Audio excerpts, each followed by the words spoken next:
তুমি স্বীকার করলেও মরে যাবা, স্বীকার না করলেও মরে যাবে। চোখ বন্ধ রাখলেও কবরে যাইতে হবে, চোখ খোলা রাখলেও কবরে যাইতে হবে। কি বলেন? রাজপ্রাসাদের মানুষটাও মরে যাবে, কুড়ে ঘরের মানুষটাও মরে যাবে। সুখের খাবার যার মুখে সেও মরে যাবে, ভিক্ষার থালা যার হাতে সেও মরে যাবে। যাবে না? তো যেটা নিশ্চিত অনিবার্য বাস্তবতা, যে মৃত্যুকে আড়াল করার, অস্বীকার করার, পাশ কাটার কোনোই ব্যবস্থা নাই, কোনোই ব্যবস্থা নাই। না ক্ষমতা দেখাইয়া, না কাইন্দা কাইটা, কোনো সিস্টেম নেই। ক্ষমতা দিয়েও মৃত্যুকে ঠেকানো যাবে না, কাইন্দা কাইটাও কি করা যাবে না মৃত্যুকে। যেটা নিশ্চিত সেটাকে ভুলে যাওয়া কেন ভাই? কেন ভুলে যাব আমরা? আল্লাহর নবী সাল্লাল্লাহু আলাইহি ওয়াসাল্লামের যেই হাদিস আমি পড়ছি, এটাই নবীজি বলছেন, আকসিরু যিকরা হাদিমিল লাযযাত। আমার উম্মত প্রতিদিন বেশি বেশি ওই জিনিসটাকে স্মরণ করো যেটা তোমার সমস্ত স্বাদ, আহ্লাদ, সমস্ত ব্যস্ততা সবকিছুকে স্তব্ধ করে দিবে। সবকিছু, সেটার নাম মৃত্যু। হাদিসে আছে মৃত্যু সবকিছু বন্ধ করবে। তোমার নাক, তোমার চোখের দৃষ্টি, তোমার কানের শ্রবণ শক্তি, তোমার জবানের উচ্চারণ, তোমার জিহ্বার স্বাদ, তোমার হাতের নড়াচড়া, তোমার ব্যস্ততার এই জিন্দিগি স্তব্ধ করে দিবে। দিবে কিনা বলে? আমি অনেক সময় বলি, আমার প্রায় সময় জানাজা পড়তে গেলে মনে হয়, দেখবেন জানাজার নামাজেও মনে করেন 10:30 বাজে জানাজার টাইম দিছে, 10:30 জানাজা, 10:34 বাজে গেছে, 30-40 বাজে গেছে। কিছু মানুষের এই পরিমাণ অস্থিরতা, এই মিয়া টাইম টেবিল ঠিক রাখো না, কইলা 10:30টায় জানাজা, 10টা মিনিট ওভার হয়ে গেছে, কতক্ষণ খাড় করায় রাখবা? মানে উনি ব্যস্ত, ওনার এই 10 মিনিট সময় নাই। আল্লাহর কসম বন্ধু, এই মানুষটাও এরকম ব্যস্তই ছিল। যে মানুষটার জানাজা হচ্ছে এখন, যার লাশ এখানে শোয়ানো, এই লোকটাও এমন ব্যস্তই ছিল। তার হাতেও একদিন সময় ছিল না। আজ গোটা পৃথিবী সব আগার জায়গায়, এই বেচারা শুধু নিস্তব্ধ। চোখের সামনের জলজ্জান্ত মানুষটা স্তব্ধ, আর হাত নড়ে না, পাও নড়ে না, আর চোখ নড়ে না, জিহ্বা নড়ে না। এজন্য দুনিয়ার এই ব্যস্ততার ভিতর দিয়ে আমরা যদি মনে করি যে আমি শুধুই দুনিয়া, ভালো মন্দ, লাভ লোকসান, চাওয়া পাওয়া, প্রাপ্তি ও প্রাপ্তি, মনের চাহিদা পূরণ, সবকিছু শুধু দুনিয়া ভাইয়া, বাবা তো আখিরাত কার জন্য? কবর কার জন্য? তাইলে নবীজি সাল্লাল্লাহু আলাইহি সাল্লাম কাকে তাইলে আখিরাত বুঝাইতে চাইছেন? আল্লাহর কোরআন এমন কোন সূরা নাই, কোরআন শরীফের 114টি সূরা, 114টি সূরার এমন কোন সূরা নাই, এমন কোন রুকু নাই কোরআনে যেখানে আখিরাতের কথা, পরকালের কথা আলোচনা নাই। এই পরিমাণ আল্লাহ তাআলা আখিরাত, আখিরাত, পরকাল, পুনরুত্থান, হাসরের মাঠ, এগুলো আল্লাহ তাআলা এতবার বলছেন, অস্বীকার করার, পাশ কাটার কোনো সুযোগ নেই, কোনো সুযোগ নেই। কোরআন শরীফে আছে সূরা মুলকের মধ্যে, জাহান্নামী যখন চিৎকার করবে, জাহান্নামের ফেরেশতারা তখন বলবে, আলাম ইয়াতিকুম নাদির, এই নাফরমান, তোমারে কি কেউ কোনোদিন জাহান্নামের ভয় দেখায় নাই? ক্বালু বালা, সে বলবে হ্যাঁ, কদ জাআনা নাদির, আমার কাছে বহু ভয় প্রদর্শনকারী বান্দা এসেছিল।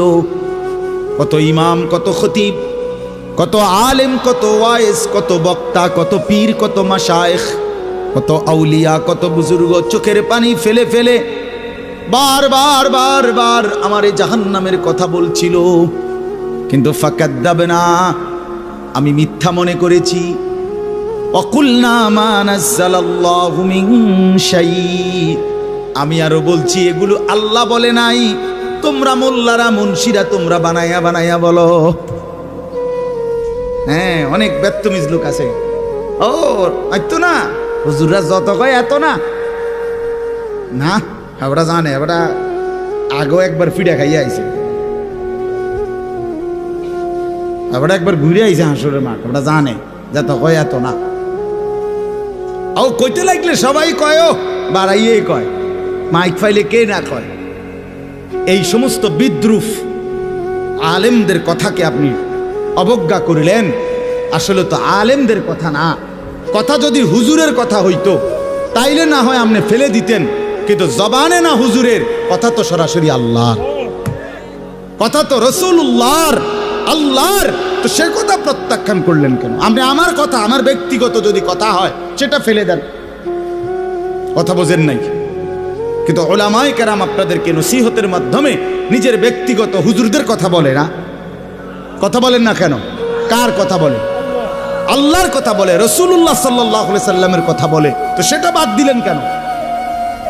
সেটা বাদ দিবেন। আমার ব্যক্তিগত কথা তো আপনাদের ধরতে বলি নাই, আমার ব্যক্তিগত কথা বলি, আপনারা দেখি গ্রহণ করেন কিনা বলেন।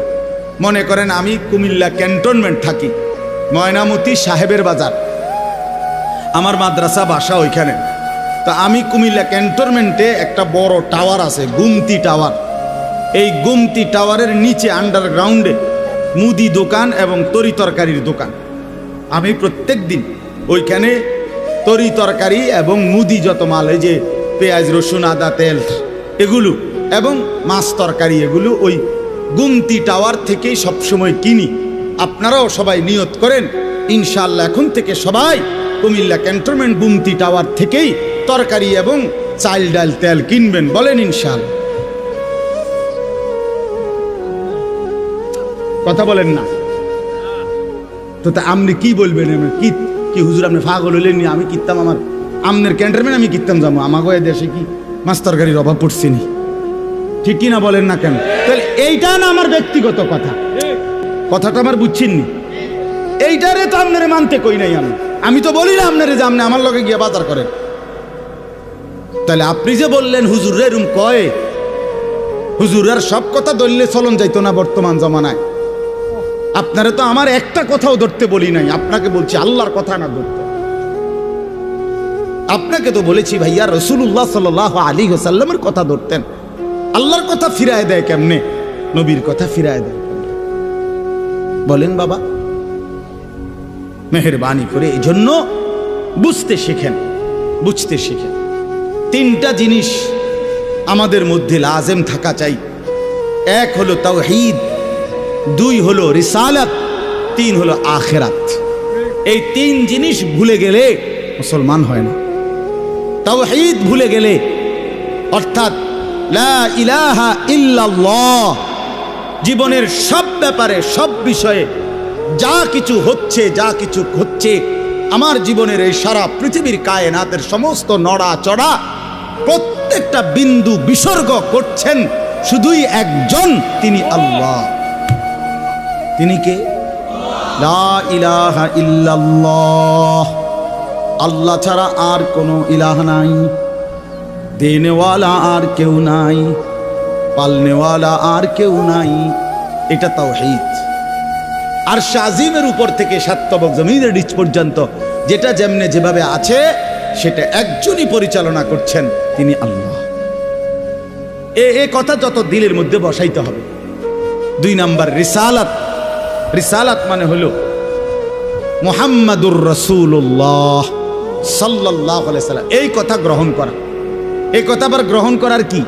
এই কথা গ্রহণ করা হইল মুহাম্মদ আল্লাহর রাসূল, আল্লাহ আমার জন্য উনাকে পাঠাইছেন, অতএব আমার জীবনের হাসি কান্না আনন্দ বেদনা, রাত দিন, ঘর সংসার বাজার ব্যবসা, আয় রোজগার, স্ত্রী পুত্র পরিজন, কদম কদম বিন্দু বিন্দু নিঃশ্বাস নিঃশ্বাস আমি অনুসরণ করব একজনকে, তিনি মুহাম্মাদুর রাসূলুল্লাহ সাল্লাল্লাহু আলাইহি ওয়াসাল্লাম।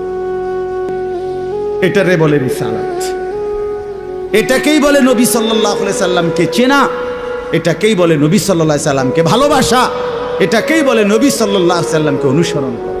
আমার ভাইয়া, আল্লাহর দোয়াই আপনি আপনার জায়গাতেই থাকেন, আপনি আপনার তরিকাতেই থাকেন, আপনি আপনার পীরের কাছেই থাকেন, যে যেখানে আছেন থাকেন, কোনো অসুবিধা নাই। শুধু নিজেরে ধোকা দিয়েন না, ধোকা খাইয়েন না, কাউরে ধোকা দিয়েন না। আল্লাহ রসুল বলছে আল মুমিনু লা ইয়াখদাউ ওয়ালা ইউখদাউ। খেয়াল করে শুনেন এই কথাটা। মুমিন, নবীজি বলছে, কোন ইমানদার কাউকে ধোকা দেয় না। খোদার কসম নবী বলছে ইমানদার ধোকা খায়ও না। লা ইয়াখদাউ অর্থ সে ধোকা দেয় না, ওয়ালা ইউখদাউ অর্থ নিজেও ধোকা খায় না। অতএব রাসূলুল্লাহ সাল্লাল্লাহু আলাইহি সাল্লামের সাথে সম্পর্ক, ভালোবাসা, মহব্বতের সবটা 100 অনুসরণের মাধ্যমে, অনুসরণের মাধ্যমে, অনুসরণের মাধ্যমে। চেহারায় যার দাড়ি নাই সে রসুলকে ভালোবাসে না, ঘরে যার স্ত্রী বেপর্দা সে রসুলকে ভালোবাসে না, উপার্জনের মধ্যে যার হালাল নাই সে রসুলকে ভালোবাসে না, জীবনে যার সুন্নত তরিকার অনুসরণ নাই সে আল্লাহর রসুলকে কশ্চিন কালেও ভালোবাসে না। ভালোবাসে বললে এটা ভালোবাসার নামে ধোঁকা, মিথ্যাবাদিতা ছাড়া আর কিচ্ছু না। হ্যাঁ, হাসরের ময়দানে মার খাইয়েন না, ধরা খাইয়েন না। কথা বুঝছেন না? এখানে গাছ জোর দেখাইয়া হয়তো আমনে চিৎকার দিয়া, হুঙ্কার দিয়া, এই কইয়া সেই কইয়া, খাইয়া দাইয়া, বিরানিয়ে খিচুড়িয়ে মিল্লা পার হইয়া গেলেন আর কি। কিন্তু কবর আখেরাত এত সোজা না। আখেরাত হাসরের মাঠ মামুর বাড়ি না, হাসরের মাঠ নানার বাড়ি না, আমনের সাসার শ্বশুর বাড়ি না। হাসরের মাঠ সেই মাঠ ১৬ লক্ষ আম্বিয়া, আদম থেকে মুহাম্মদ সাল্লাল্লাহু আলাইহি সাল্লাম পর্যন্ত সমস্ত নবী রাসূল যে মাঠের ভয়ে আল্লাহর কাছে দিবানিশি কাঁদছেন, সেই মাঠের নাম হাসরের মাঠ।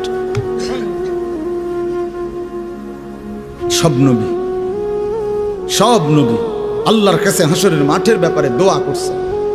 আমাদের নবী সাল্লাল্লাহু আলাইহি সাল্লাম পর্যন্ত যার কোনো গুনাহ নাই, যিনি নিষ্পাপ, সেই নবীজি পর্যন্ত 5 ওয়াক্ত নামাজের পরে সব আলেমদেরকে জিজ্ঞাসা করেন, নবীজি নিয়মিত 5 ওয়াক্ত নামাজের পরে দোয়া করতেন, আল্লাহুম্মা হাসিবনি হিসাবান ইয়াসীরা।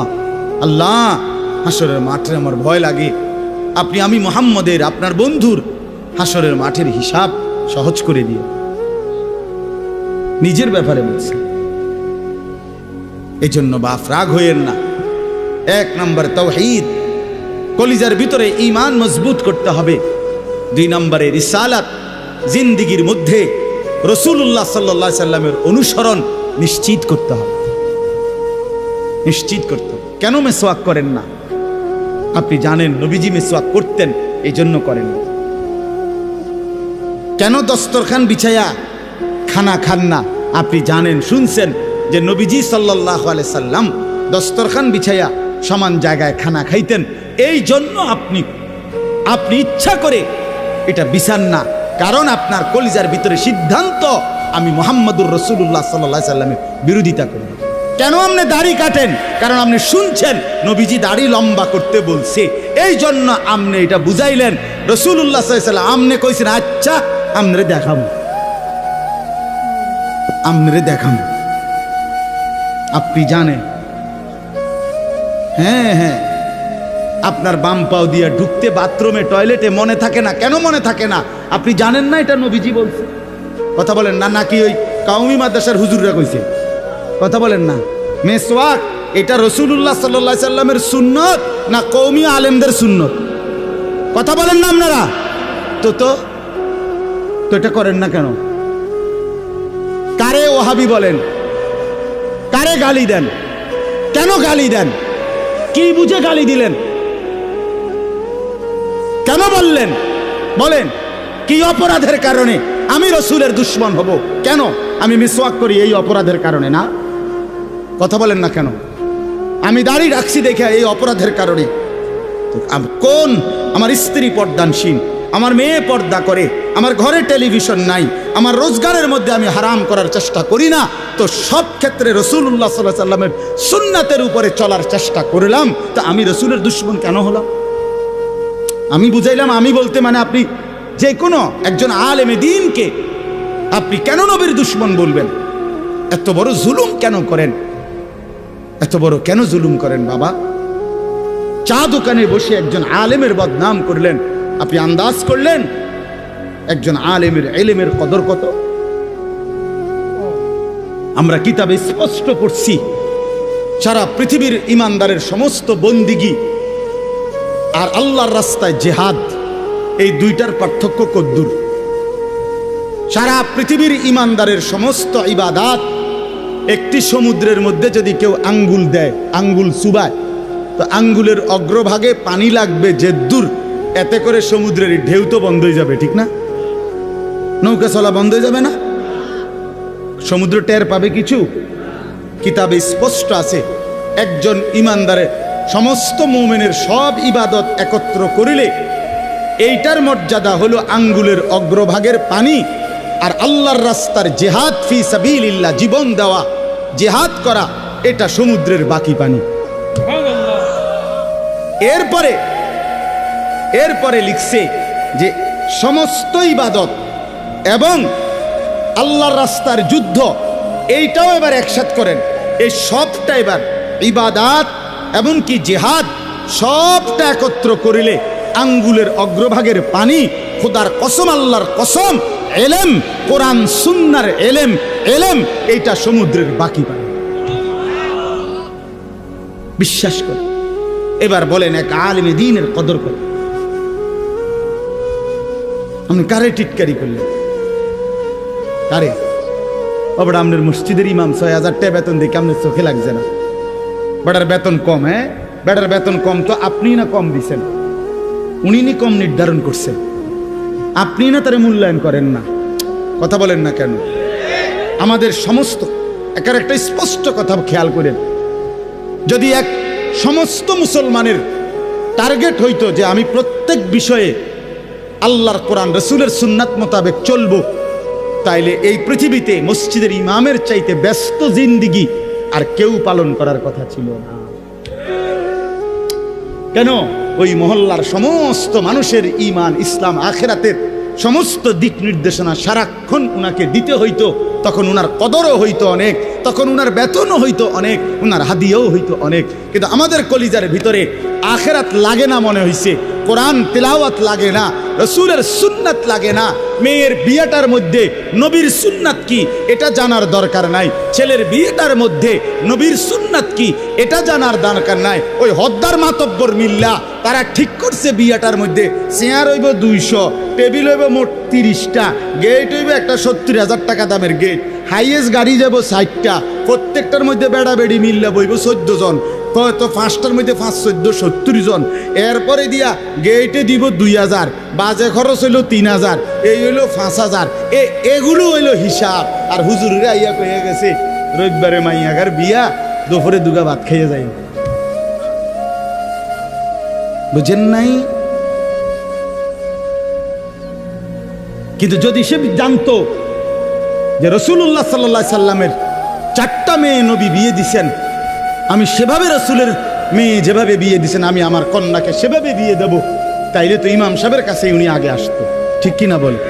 আলেমের কাছেই আগে আসতো। কিন্তু ওই যে ওনার তো এটা দরকার নেই। কি আপনার বাড়িতে ৩ দিন ধরে ডেক সেট বাজে? হ্যাঁ হুজুর, আসলে কিতা করবো, শরম দিয়ে না, ফুলাইনে আউশ করছে, ফুলাইনে শখ করছে। হায় রে আল্লাহ, হায় মুসলমান, এইভাবে রাসূলুল্লাহ সাল্লাল্লাহু আলাইহি সাল্লামের হুকুমকে, সুন্নাতকে গলা টিপে হত্যা করলেন। নবীজি নিজে বলছে না, আপনারা কতবার শুনছেন, নবীজি বলছে বিয়ে আমি রাসূলের সুন্নাত, বলছি কি না বলেন? আবার বলেন বলছি কি না? তাহলে যার সুন্নাত তার মতো হইতে হবে না? তো রাসূলুল্লাহ সাল্লাল্লাহু আলাইহি সাল্লামের সুন্নাত বিয়ে, তো বিয়ে নবীজি সাল্লাল্লাহু আলাইহি সাল্লাম বিয়ের মধ্যে গায়ে হলুদ, ডেক সেট, এই লম্বা গেট আর গাড়ির মধ্যে ফুল, এই সব। আমি অনেক সময় অনেকেরই জিজ্ঞাসা করছি যে ভাই বিয়ে কার, বিয়ে কার? কইছে ওনার। আমি কই এই ফুল দিয়ে লাগাইছেন গাড়ি, বিয়ে তো প্রাইভেট কারে করানো উচিত। বেকুব যদি পুরা তার সিরা হয়, এই মাতাল হওয়ার কারণে একমাত্র তার সিরা দেখা প্রাইভেট কারের মধ্যে কি লাগাইছে। কিরে বেটা, বিয়ে হইলো এতের, ফুল লাগাইলো কোথায়? প্রাইভেট কারে। পাগল কারে কয়? এই পাগলের বাতরান দেখে। বলেন আপনারা, চাচা আপনারা বলেন, এটা বিবেক নি কথা। কি বিয়ে করে এতে ফুল লাগায় প্রাইভেট কারের? বলদ নিয়ম নেই, এর থেকে বড় বলদ আর কি। আস্তাগফিরুল্লাহ, কি পরিমাণ বোকা আমরা। 10,000 টাকা কোথায় লাগাইলেন? 10,000 টাকা এই ফুলগুলো লাগাইতে গিয়ে 5,000 টাকা, 7,000 টাকা, 10,000 টাকা কোথায় দিলেন? 10,000 টাকা পেলে একজন এতিম সন্তান 1 বছর পড়ালেখা করতে পারত। 10,000 টাকা পেলে একজন বিধবা নারী হয়তো তার 2 মাসের চাল ডাল কিনতে পারত। আর আপনি বিয়ের গাড়িটা সাজায় নিয়ে গেলেন, মেয়ের বাড়িতে দাঁড়াইতে দেরি, ফাওড়া দিতে দেরি, গাড়িটা থামতে দেরি, ছেলেগুলোরে নামাইলে জামাইরে নামাই নিতে নিতে পরবর্তী সর্বোচ্চ 5টা মিনিটের ভিতরে আইসা দেখবেন একটা ফুলও গাড়িতে নাই। এত বড় বেউকুফ যেটা আমার 5টা মিনিট টিকলো না, আমি কার জন্য সাজাই? কার জন্য সাজাই? এই জন্য বাবা 1 নাম্বার বললাম আল্লাহর প্রতি তাওহীদ, আর 2 নাম্বার হলো পুরা জিন্দেগি রাসূলুল্লাহ সাল্লাল্লাহু আলাইহি সাল্লামকে অনুসরণ করা। 3 নাম্বার হলো আখিরাত। সব কিছুর ক্ষেত্রে ফিকির করবেন। আপনি আমি সবাই মৃত্যুর মাধ্যমে আখিরাতের দিকে যেতে হবে। কিসের দিকে? হ্যাঁ, মৃত্যু মানে শেষ না, মৃত্যু মানে সমাপ্তি না, মৃত্যু মানে শেষ না বাবা। মৃত্যু মানে আখিরাত, পরকালের জিন্দেগি, পরবর্তী অধ্যায়, নতুন অধ্যায়ের শুরু, নতুন অধ্যায়ের শুরু। এই জন্য আখিরাতকে ভুললে জীবনের কোনো অর্থ থাকে না। আখিরাতকে ভুললে মানুষ আর মানুষ থাকে না। বিশ্বাস করেন, পরকালের অনুভূতি যার নাই, কবরের অনুভূতি যার নাই, হাসরের ময়দানের বিবেক যার নাই, আল্লাহর কসম ওই ব্যক্তির জীবনের কোনো নিয়ন্ত্রণ নাই। সে যা ইচ্ছা তাই করে, জন্তু জানোয়ার যা করে। সমস্ত মানুষ যারা অপরাধ থেকে বেঁচে থাকে এবং পুণ্যকর্ম উত্তম কাজে লেগে থাকে, তার একটা মূল ফিকির তার কলিজার ভিতরে এটা আছে, আমি গুনাহ থেকে বাঁচতে হবে, আমি নেক কাজ করতে হবে। কেন? আমাকে আখিরাতে যেতে হবে। কথা বলেন না কেন? যে গুনাহ থেকে বাঁচে, কেন বাঁচে? আখিরাত আছে। যে নেক কাজ করে, কেন করে? আখিরাত, আখিরাত আছে, আখিরাত আছে। এই জন্য এই 3 জিনিস শেখা দরকার, কলিজার মধ্যে আনা দরকার। তাওহীদ, রিসালাত, আখিরাত। বলেন কি? তাওহীদ মানে লা ইলাহা ইল্লাল্লাহ, বলেন। রিসালাত মানে মুহাম্মাদুর রাসূলুল্লাহ, আর আখিরাত মানে পরকাল। এখন আসেন শেষ অংশে। আখিরাতের এই পুরা আখিরাতের পরকালের জিন্দেগিটার উদ্বোধন, শুরু মৃত্যু। মৃত্যুর মাধ্যমেই শুরু হয়। এই আমি শুধু যে আয়াতটুকু পড়ছি আপনাদেরকে শুধু তর্জমা শুনাই। আল্লাহ তাআলা বলেন, দুনিয়ার জীবনে, এই অল্প একটু, আর দুনিয়ার জীবনে যেই মানুষটা আল্লাহর নাফরমানি, অবাধ্যতা, রাসূলের বিরোধিতা, কোরআন সুন্নাহর বিরোধিতা, আল্লাহর হুকুমের বিরোধিতা করে কাফের, মুশরিক, বেঈমান, নাফরমান, পাপী হয়ে জিন্দেগিটা কাটাইছে, আল্লাহ তাআলা বলেন তার আখিরাত যে কঠিন হবে এটার প্রথম প্রমাণ হলো তার মৃত্যুর মুখে গিয়া আজরাইল, মালাকুল মউত যখন আসবে, আল্লাহর কসম আল্লাহ বলেন তার মৃত্যুর যন্ত্রণাটা হবে অত্যন্ত ভয়ানক। এটা দিয়েই শুরু হবে।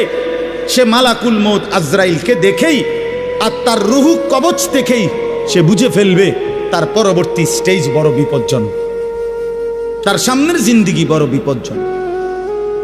আল্লাহ তাআলা বলেন সমস্ত নাফরমান ব্যক্তির জান কবজের মুহূর্তটা খুব বেশি যন্ত্রণাদায়ক, খুব বেশি যন্ত্রণাদায়ক, খুব বেশি। এই যন্ত্রণার সিস্টেম হইল, নবীজি বলছেন প্রত্যেক নাফরমান পাপী, হাদিসের মধ্যে আছে নেককার ব্যক্তি, ফেরেশতা আজরাইল অত্যন্ত সুন্দর আকৃতিতে নেককার ব্যক্তির কাছে আইসা তার রুহু কবজের সময় বলবে, হে পবিত্র আত্মা, আল্লাহর সন্তুষ্টি নিয়ে তুমি বের হয়ে আসো। আল্লাহ রাসূল সাল্লাল্লাহু আলাইহি সাল্লাম বলেন, কোন পাত্র থেকে পানি যেভাবে ঢেলে দেয় এটা যেরকম আরামসে পড়ে যায়, বের হয়, আল্লাহর কসম নবীজি বলেন নেককার ব্যক্তির রূহটা মালাকুল মউত আজরাইলের হাতে এরকম আরামসে চলে আসবে। আর আল্লাহর নবী সাল্লাল্লাহু আলাইহি সাল্লাম বলেন কোন নাফরমান পাপী এক নম্বরে তার মৃত্যুর সময় প্রথম হলো ফেরেশতা মালাকুল মউত আজরাইল অত্যন্ত নিকৃষ্ট বিভৎস কুৎসিত চেহারা নিয়ে তার সামনে দাঁড়াবে। আমার কাছে আরবি কিতাব আছে, ইমাম কুরতুবির কিতাব আত-তাযকিরা, এই কিতাবের মধ্যে আছে ইব্রাহিম আলাইহিস সালাম একবার আজরাইলকে বলছিল, আজরাইল কোন নাফরমান পাপী ব্যক্তির যে সময় জান কবজ করো তখন তুমি যেই চেহারা নিয়ে তার সামনে দাঁড়াও ওইটা আমার একটু দেখাও। কিতাবে আছে আজরাইল বলছে ইব্রাহিম আলাইহিস সালামকে যে আল্লাহর কসম আপনি সহ্য করতে পারতেন না। ইব্রাহিম আলাইহিস সালাম বলেন না তুমি আমারে দেখাও, আমি দেখুমই। তো আজরাইল ওই আকৃতিটা ধারণ করছে। কোন পাপীর রুহু কবজের সময় উনি যেই চেহারা ধরে অত্যন্ত নিকৃষ্ট কুৎসিত চেহারা। তো কিতাবে স্পষ্ট আছে, ইমাম কুরতুবী বলেন ইব্রাহিম আলাইহিস সালাম চিৎকার দিয়া বেহুশ হয়ে গেছে। লম্বা সময় পরে হুঁশ আসার পরে উনি চোখের পানি ফেলে আল্লাহকে বলছে, আল্লাহ তোমার কোন নাফরমান বান্দা পরবর্তীতে কবরের আযাব, হাসরের আযাব, জাহান্নামের আযাব আর কিছুই লাগবে না, শুধু কেবল আজরাইলের এই বিভৎস চেহারার যদি একবার দেখে তার ৬০ বছরের নাফরমানির শাস্তির জন্য এটাই যথেষ্ট, এটাই যথেষ্ট। আল্লাহর নবী সাল্লাল্লাহু আলাইহি সাল্লাম বলছেন, কোরআনে আল্লাহ বলছেন এই মালাকুল মউত আজরাইল যখন কোন পাপী নাফরমানের জান কবজ করতে আসবে তে প্রথম এই কলিজাটার ভেতর থেকে যে রূহ আছে, এই কলজার ভিতরে কলবের ভিতরে যে রূহ, এই রূহটা ধরে টান মারবে যখন একটা টানে কলিজাটা ছিঁড়া, রূহটা ছিঁড়া এই কণ্ঠনালী পর্যন্ত চলে আসবে। কাল্লা ইযা বালাগাতিত তারাকিয়া, কাল্লা ইযা বালাগাতিত তারাকিয়া। আর কিছুই না বান্দা, শোনো, যখন নাফরমান তোমার জান কবজের সময় রূহটা চলে আসবে কণ্ঠনালীতে, এবার রূহটা বের হতে চাইবে না, বের হতে চাইবে না, নাফরমান ছটফট করবে। আর ফেরেশতা আজরাইল, ফেরেশতা ছিঁড়া বিরা কোন জিনিসকে, কোন ধারালো লোহা, শিক, এটা যদি আগুনের মধ্যে আপনার আগুনে পোড়ানো জিনিসের মধ্যে টান দেয় তাহলে যেরকম ছিঁড়া ভিড়া আসে, আল্লাহর কসম আল্লাহ রাসূল বলছে আজরাইল যখন রূহ ধরে আবার টান মারবে তো সমস্ত শরীর ছিন্ন ভিন্ন করে এই রূহ বের করে আনবে। ওয়াকিলা মান রাক, আল্লাহ বলে আশপাশের মানুষগুলো তখন বলবে ওই লোকের ছটফটানি দেখা, হায় তাকে বাঁচাবার জন্য কোনো ওঝা ডাকো, বৈদ্য ডাকো, ডাক্তার ডাকো, কবিরাজ ডাকো, কে আছো তাকে চিকিৎসা করবে, ডাকো না, আনো না, অত ভীষণ ছটফট করছে। আল্লাহ বলেন যান্না আন্নাহুল ফিরাক, কিন্তু ওই নাফরমান বুঝে ফেলবে আজ আর তাকে কেউ ফিরাইতে পারবে না, তাকে দুনিয়া থেকে বিচ্ছিন্ন হতেই হবে, তাকে চলে যেতেই হবে। বন্ধু আমার, বাপ আমার, একটা জরুরি কথা আপনারা বয়স্ক লোকেদেরকে বলি। রাসূলুল্লাহ সাল্লাল্লাহু আলাইহি সাল্লাম বলেছেন, আমার এই কথাটা খেয়াল করেন, নবীজি বলছেন ইন্নাল্লাহা ইয়াকবালু তাওবাতাল আবদ মা লাম ইউগারগির। বান্দা যখন আজরাইলকে দেখে তখন তার রুহে, তার শরীরের মধ্যে আরে গড়গড়া শুরু হয়, মৃত্যুর গড়গড়া শুরু হয়। আল্লাহ রাসূল বলছেন তখন আর আল্লাহ তাআলা কারো কোনো তওবা কবুল করে,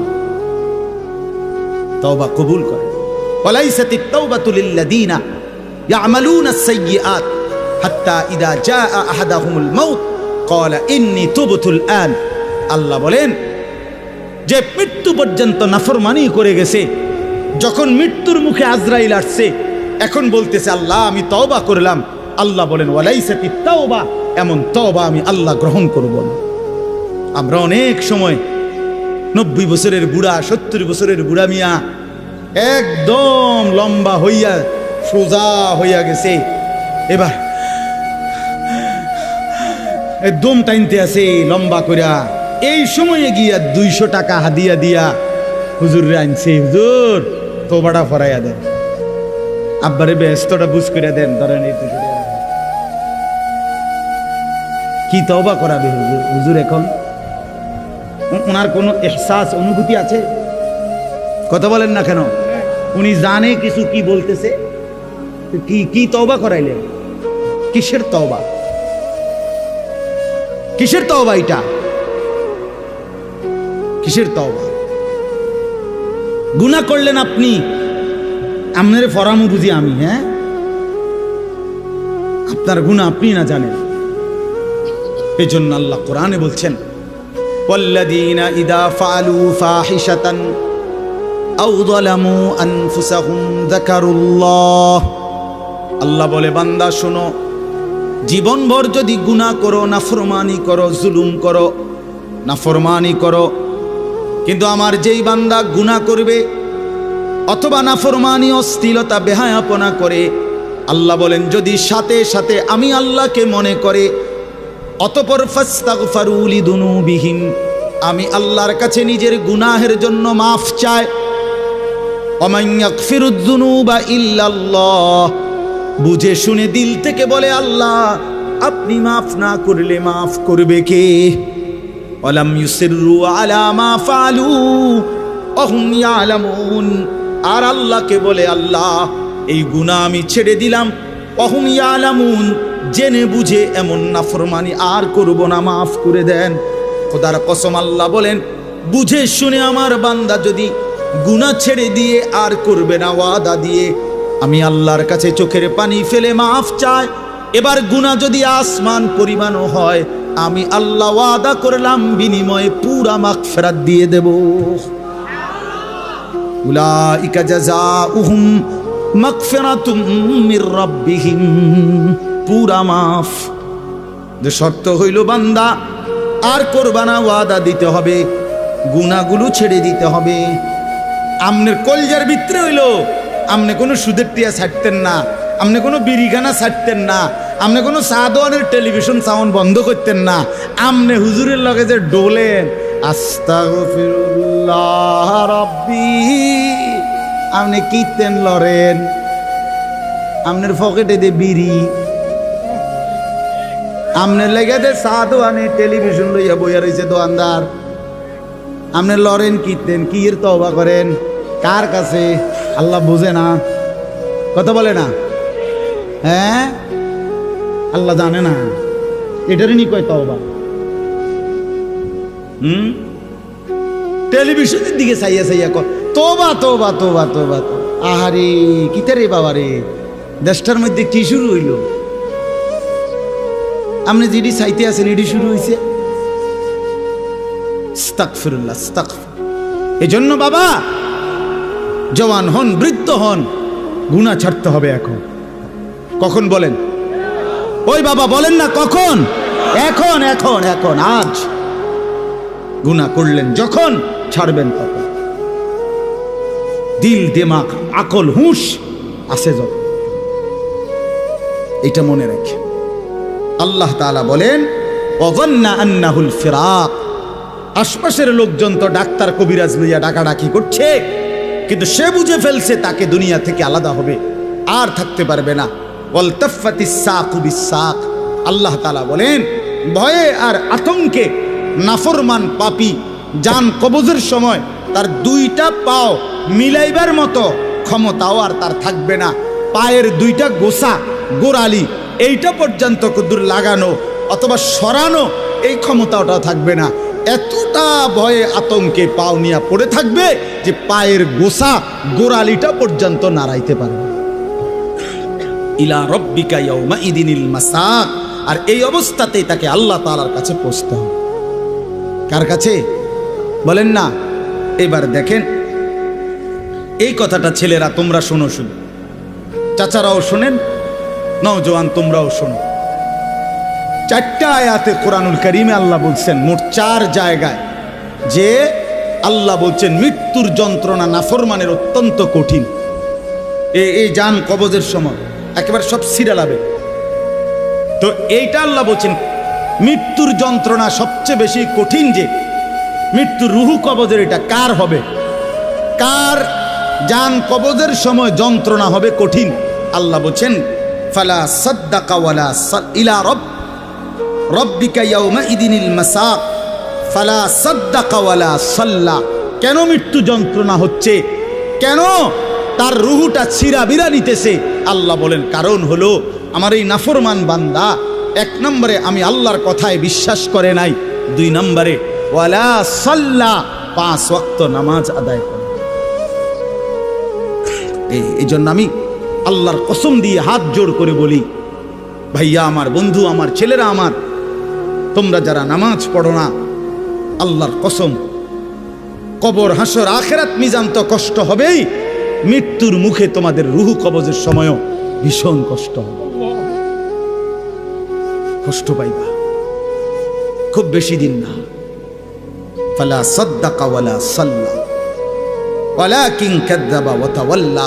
আল্লাহ বলেন বরং সে আমার কথা মিথ্যা মনে করেছে, আর আমি আল্লাহর হুকুম থেকে মুখ ফিরাই নিছি। আমি ডাকি এদিকে, সে যায় ওইদিকে। আজান হয় মসজিদে, নাফরমান যায় বাজারে। মসজিদে জামাত চলে, নাফরমান চা দোকানে বসে বসে গপ মারে। হ্যাঁ, ওয়ালাকিন কাযাবা ওয়া তাওয়াল্লা। এরপরে আরো সাংঘাতিক কথা বলছে আল্লাহ, সুম্মা যাহাবা ইলা আহলিহি ইয়াতামাত্তা। আল্লাহ বলেন আমারে তো বিশ্বাস করে নাই, নামাজ পড়ে নাই, আমি আল্লাহর হুকুম থেকে মুখ ফিরায় নিছে, অথচ বউ বাচ্চা সংসারের মধ্যে গর্ব আর অহংকারের মধ্যে চলাফেরা করছে। অর্থাৎ এই যে নামাজ পড়ে নাই, হালাল খায় নাই, এইটা নিয়ে একটু লজ্জিত বিব্রত অনুভূতিটুকুও নাই, বরং বউ বাচ্চার মাঝে ফুর্তি করছে। বাবা বাবা, বুঝেন নাই? টাকা আনছে সুদের, কিন্তু কথাবার্তার স্টাইলে বোঝা যায় এটা যে গুনাহ, পাপ, ওনার বিবেকের মধ্যে ওইটা না। রোজগারটা যে হারাম, টাকাটা যে ওজনে কম দেওয়া টাকা, টাকাটা যে কিস্তির টাকা, টাকাটা যে সুদের টাকা, টাকাটা যে অবৈধ রোজগার, এটা যে অন্যায়, এইটাও তার বিবেকে নাই। বউ বাচ্চা নিয়ে এভাবে ফুর্তি আনন্দে আছে, মনে হয় যেন পাপগুলোকে তার আর পাপই মনে হয় না, অপরাধগুলোকে আর অপরাধী মনে হয় না। এইবার আল্লাহ শেষ বললাম, আল্লাহ বলে এমন নাফরমান বন্দার জন্য আউলা লাকা ফাআউলা, হে বান্দা তোমার জন্য দুর্ভোগ, তোমার জন্য দুর্ভোগ, সুম্মা আউলা লাকা ফাআউলা। আবারও বলছি, আল্লাহ বলে তোমার জন্য দুর্ভোগ, তোমার জন্য দুর্ভোগ, 4 বার বলছেন, 4 বার। তোমার জন্য লাঞ্ছনা, তোমার জন্য লাঞ্ছনা, তোমার জন্য লাঞ্ছনা, তোমার জন্য লাঞ্ছনা। কয়বার? তোমার জন্য কষ্ট, কষ্ট, কষ্ট, কষ্ট, তোমার জন্য দুর্ভোগ, দুর্ভোগ, দুর্ভোগ, দুর্ভোগ। এই 4 বার বললেন কেন? তাফসীরের মধ্যে লিখছে, একবার জান কবজের সময় দুর্ভোগ, 2 নম্বরে কবরে দুর্ভোগ, 3 নম্বরে হাসরের ময়দানে দুর্ভোগ, 4 নম্বরে জাহান্নামে দুর্ভোগ। কয়টা হইল? জান কবজের সময় কষ্ট পাইবা, কবরে কষ্ট পাইবা, হাসরের ময়দানে কষ্ট পাইবা, জাহান্নামে কষ্ট। কয়খানে? আয়াহসাবুল ইনসানু আন ইউতরাকা সুদান। আল্লাহ বলছে মানুষ তুমি কি ভেবেছো আমি তোমারে এমনি এমনি ছেড়ে দেব? হ্যাঁ, কি ভাবছো বান্দা? কবরের প্রথম মিনিট, প্রথম সেকেন্ডে যখন প্রশ্নের জবাব দিতে পারবা না, আল্লাহ তখনই বলে ফেলবে বান্দা, ফেরেশতারা আমার নাফরমান বান্দার জন্য জাহান্নামের বিছানা বিছিয়ে দাও, জাহান্নামের পোশাক পরিয়ে দাও। ফাআফরিশুহু মিনান নার ওয়ালবাসুহু মিনান নার ওয়াফতাহু লাহু বাবান ইলান নার। জাহান্নাম বরাবর দরজা খুলে দাও। আল্লাহর নবী বলেন, ফেরেশতারা যখন নাফরমানকে জাহান্নামের মধ্যে রেখে চলে যাবে, আরে কবরের মধ্যে রেখে চলে যাবে, কবরের ডান পাশের মাটি একটা চাপ দিবে, বাম দিকে চলে যাবে, বাম দিকের মাটি ডান দিকে চলে আসবে। আল্লাহর নবী বলেন, হাত্তা তাখতালিফা আদলাউহু, ডান পাশের হাড্ডি পাজর ভাঙ্গা চুরচুর হয়ে বাম দিকে চলে যাবে, বাম পাশের হাড্ডি পাজর ভাঙ্গা বন্ধু ডান দিকে চলে আসবে।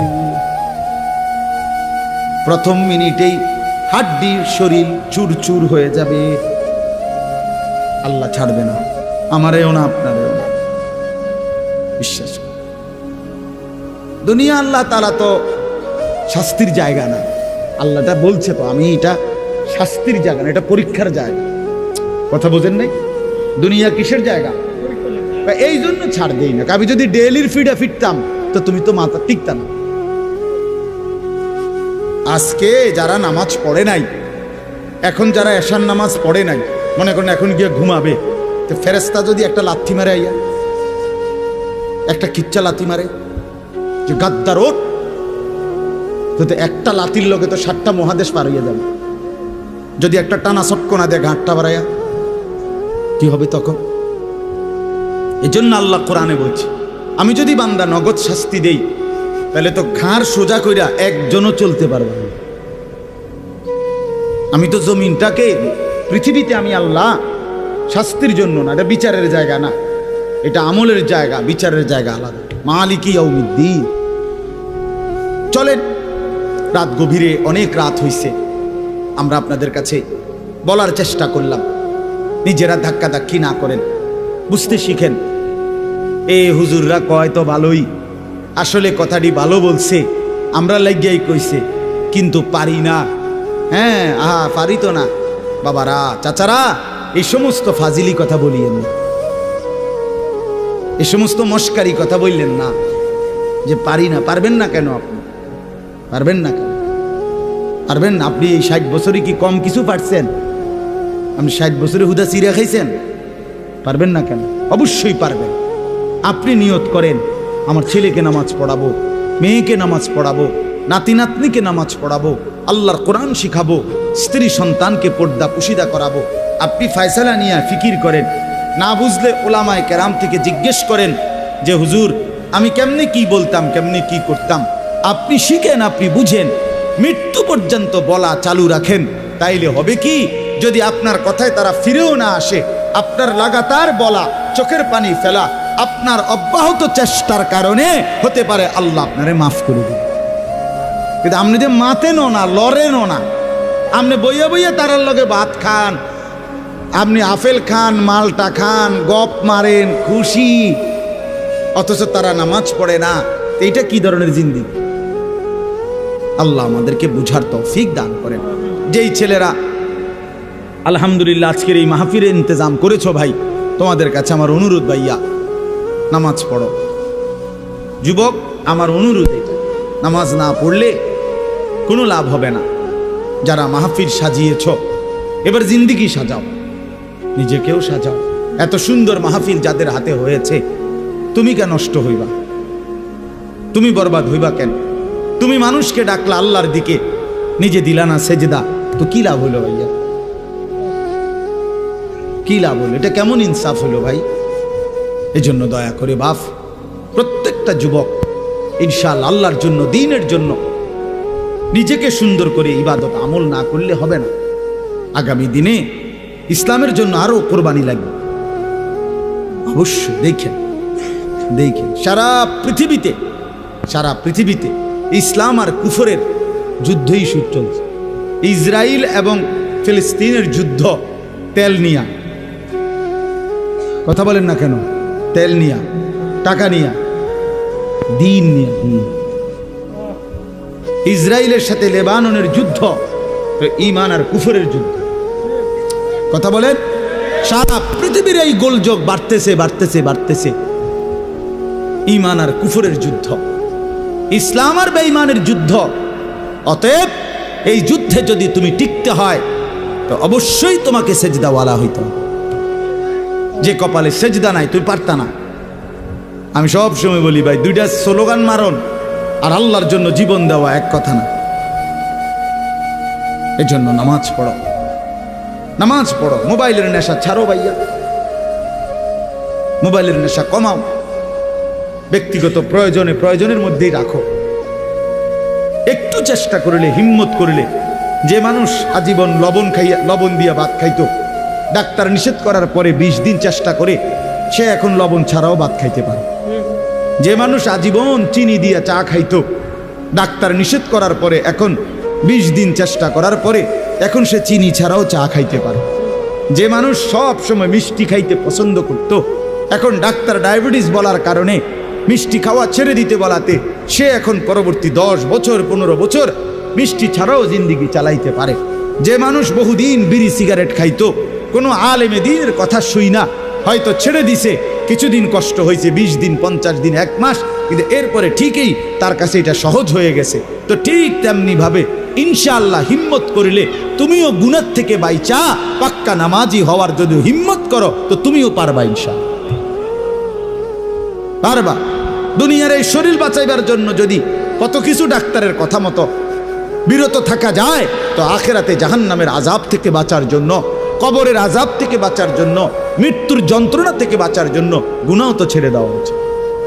আল্লাহ আমাদেরকে তৌফিক দেন, কবুল করেন। আল্লাহ তাআলা আজকের এই সুন্দর মাহফিলের মধ্যে বরকত দান করেন। অনেক ওলামায়ে কেরাম আসছেন, আল্লাহ আপনাদেরকে হায়াতে তয়্যিবা আফিয়া দান করেন। চাচারা, বাবারা, মুরব্বীরা, বয়স্করা, আল্লাহ তাআলা আপনাদেরকেও আরো বেশি নেক আমলের তৌফিক দেন। আমার অনেক চাচা এখানে, চাচারা আমার হাত জোর করে অনুরোধ, আমি আপনাদের কাছে অনুরোধ করছি, আপনারা বিড়ি সিগারেট খাইয়েন না। আমার এটা অনুরোধ। রাসূলুল্লাহ সাল্লাল্লাহু আলাইহি ওয়াসাল্লাম বলছেন, এটা হাদিস, তাহহিরু আফওয়াহাকুম, তোমরা তোমাদের মুখ পবিত্র রাখো। বিশ্বাস করো, নবী সাল্লাল্লাহু আলাইহি ওয়াসাল্লাম জীবনে কোনোদিন কাঁচা পেঁয়াজ রসুনের গন্ধটাও পছন্দ করতেন না, কষ্ট হইতো নবীর। আপনি এই দুর্গন্ধওয়ালা মুখ নিয়ে কেমনে সুপারিশের জন্য দাঁড়াইবেন? হাউজে কাউসারের পানির জন্য কেমনে দাঁড়াইবেন?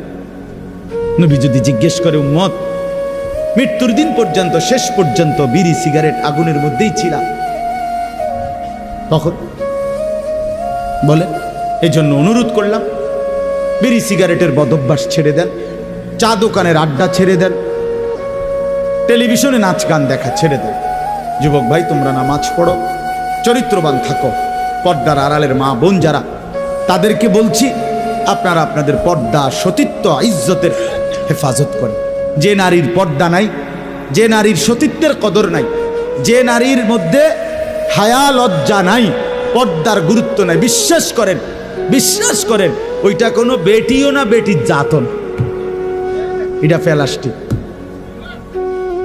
আসলে এটা প্লাস্টিক। হ্যাঁ, নারী বলে থাকে যার সত্তার ভিতরে নিজেকে আড়ালে রাখা, নিজেকে লুকিয়ে রাখা, পর্দায় রাখা, এইটা যার মধ্যে সৃষ্টিগতভাবে আছে সর্বদা, তারই নারী বলে। নারী বেহায়া, বেপর্দা, এটা কোনো বেডিয়ে না, বেডিয়ে না। এটা নারী কেমনে বেপর্দা হয়? নারী তো নারী। এই জন্য দয়া করে মা বোনদেরকে বলি, পর্দা পুশিদার গুরুত্ব দিবেন। আল্লাহ তৌফিক দান করেন, আল্লাহ তাআলা কবুল করেন। সুবহানাল্লাহি ওয়া বিহামদিহি, সুবহানাকাল্লাহুম্মা বিহামদিকা।